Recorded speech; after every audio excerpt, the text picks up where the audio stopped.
your strings will be crossed. Kind of helps make a little bit of a knot that kind of locks it together. Then we'll do just like you normally do on tag end. Get one on each side.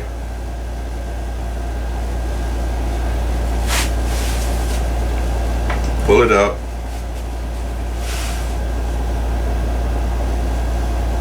And I'll do two on this side and two on the other.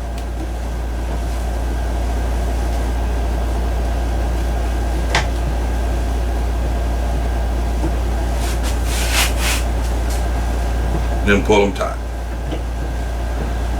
And basically at this point, it's just like any other tag end. Just like you would normally do the tag ends.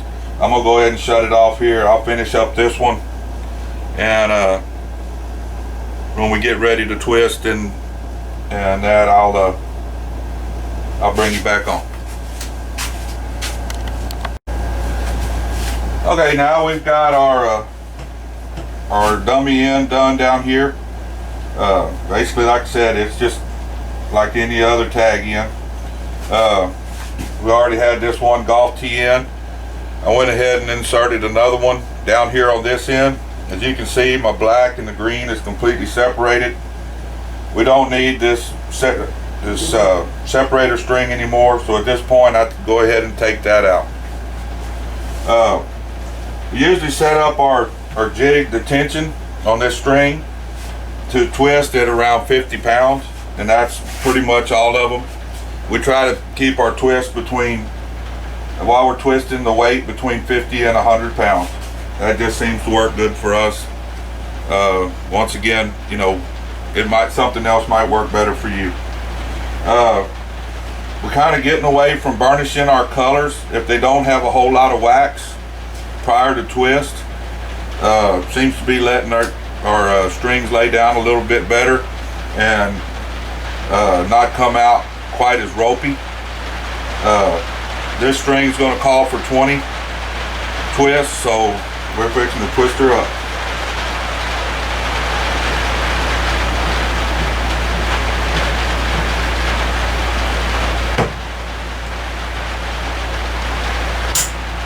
So right there, we've got 10 rounds in it right there, which it calls for 20.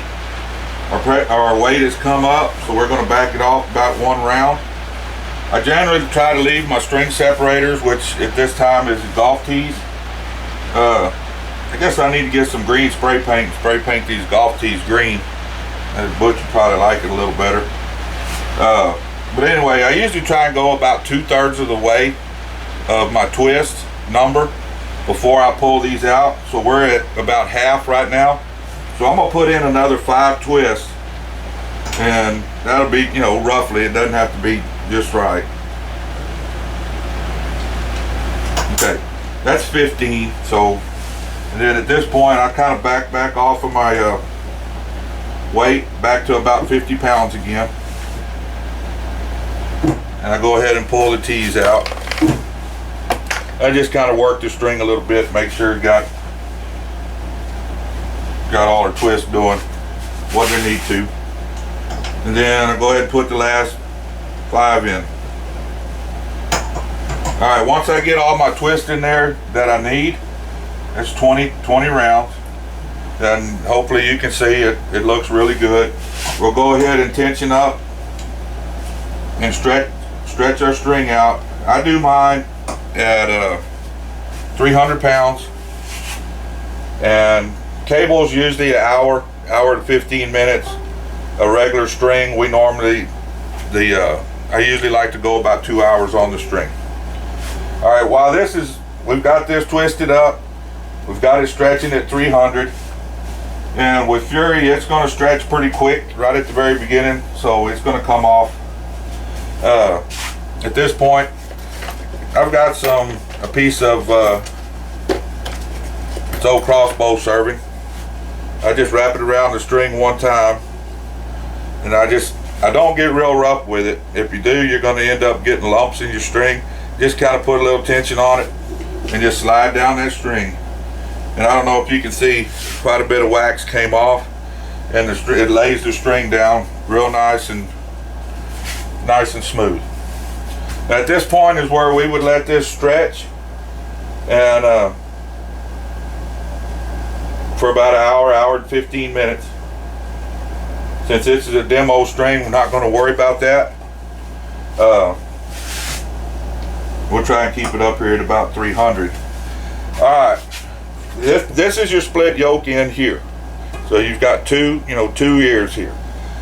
Normally, or just on the regular deal, you would go ahead and serve your other end, just like you normally put down any other serving.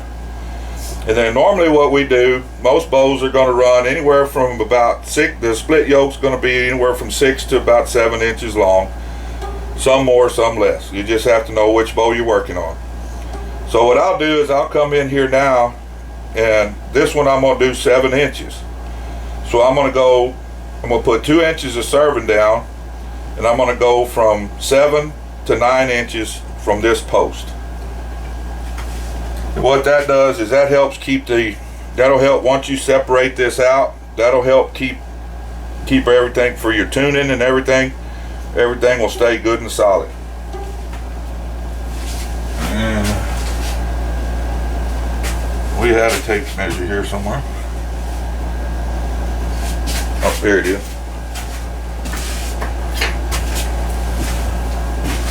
So anyway, my wife had some little art pencils. This one's white, works pretty good, and it rubs right off. It's kind of chalky material. What I'll do is I measure from the back side of the post, and we'll go from 7 to 9 inches. Just make some marks there. And like I said, they rub right off.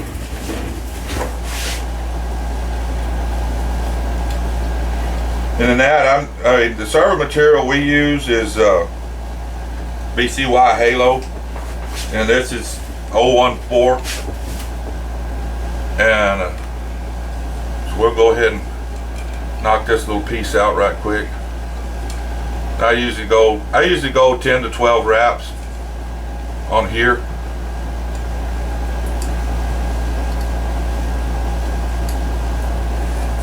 And then I kind of pull this snug. You have to watch that stuff. Don't bear down on it too terribly hard. It'll cut right through you. Alright, once we got that done, then we'll go ahead and I'll run up this 2 inches of serving right quick. It doesn't take that long.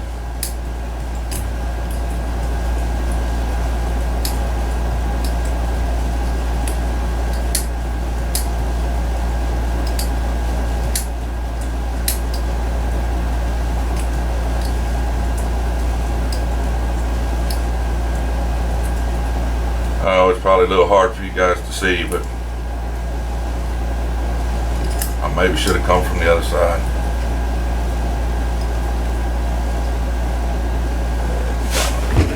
Find our mark.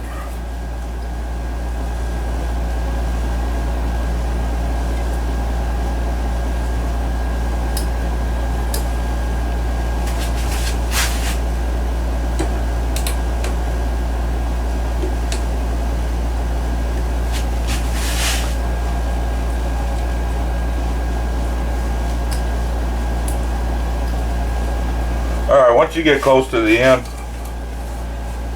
I just make a loop here and go over the top just like you would normally be, and then I'll come back through the inside of this loop about 10 times.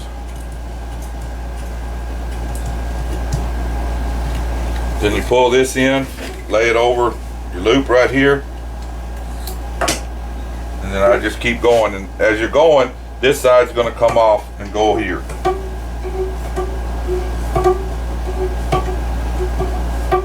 We've pretty much covered all that in other videos, so once you get to the end, I like to use this little ice pick. It's got a bent end on it, and I hold it like that. It just seems to keep things a little tighter.